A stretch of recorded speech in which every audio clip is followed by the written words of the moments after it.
English for Beginners. 5 tips for self-study speaking English naturally.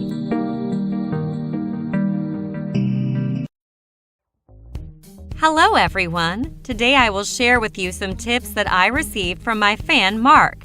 He has emailed me about his learning English journey and some tips he applies when he first started learning this language. So I think it's a good idea to share with you and hope that you can apply these tips effectively to get a good result for speaking English. Here are 5 simple tips used for self-study speaking English for beginner level. I think maybe you will find these tips are somehow simple and familiar, but they work well for Mark. So I hope you will keep these tips in your mind when you start speaking English or any other language, because it will help your learning process easier. Tip 1. Try to think in English. A lot of people tend to translate English into their native language. It will help them to understand the sentence quickly, but limit your mind and your speed of thought because it takes double time for you to translate English questions in your native language and vice versa. So my advice is that you should practice thinking in English as a habit and put a question in English whenever you meet the word you don't know. Specifically, I use sticky notes to write all my housewares or furniture in English, and whenever I see a word in that note, I make and speak out a sentence for this word. It helps me to remember the words efficiently and speak smoothly. Remember to practice every day. You will see your clear improvement after 1 month.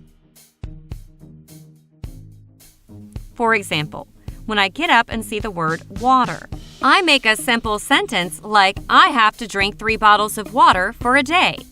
Then when I go to the bathroom and see my face in the mirror, I often say, I look more beautiful with my magical mirror.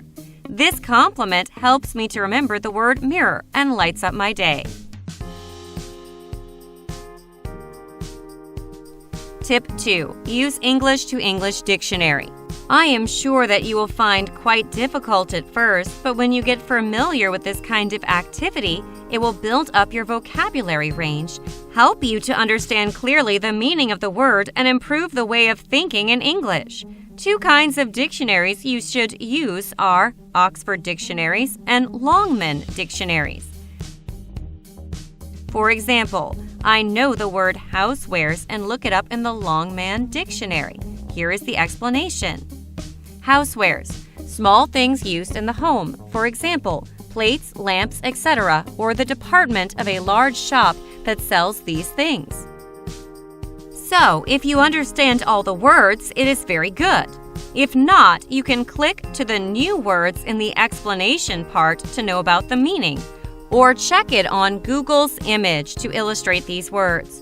This tip takes time to do, but it's worth your long journey learning English. Tip 3. Practice speaking in front of the mirror with imitation method. Moving to the 3rd tip. I like using it because I am quite introverted and feel shy, so when I can't speak English well at first, I often refuse to speak. So practice in front of the mirror for the beginning level will be a good choice. First, listen to the word you learned 2 to 3 times to know the correct pronunciation. Then speak out the words in front of the mirror. Try to adjust your mouth to speak correctly and record it. Compare your voice with a native speaker to find out the difference and adjust correctly, like the ending sound or the word stress. The action of facing the mirror also helps to adjust your ways of presentation and voice speed, because your reflection in the mirror also is an audience, and you have to speak slow and clear so that the opposite can understand.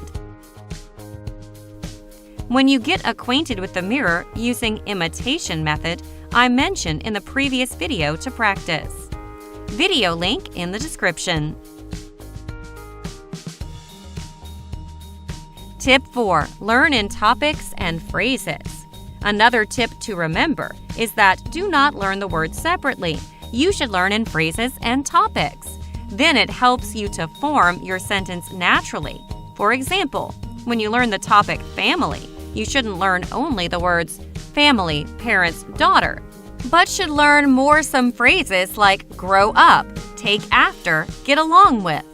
As a result, you can learn to form sentences like, I live in a happy family and get along well with my older brother. My mother often says that I take after my grandmother, much so she rarely scolds me. But when I grow up, I move to the city center to work, so I miss my family much. It will help you to improve both speaking and writing skill. Open the description of the video. You will find some links that you can learn English in topics and phrases.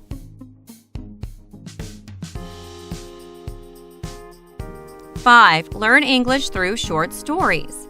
We know that learning English through pictures always makes people easier to understand and brings the best learning experience to learners.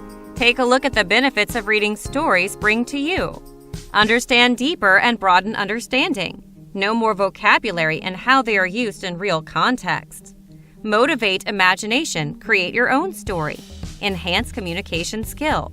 So it is considered one of the most effective approaches to learning English.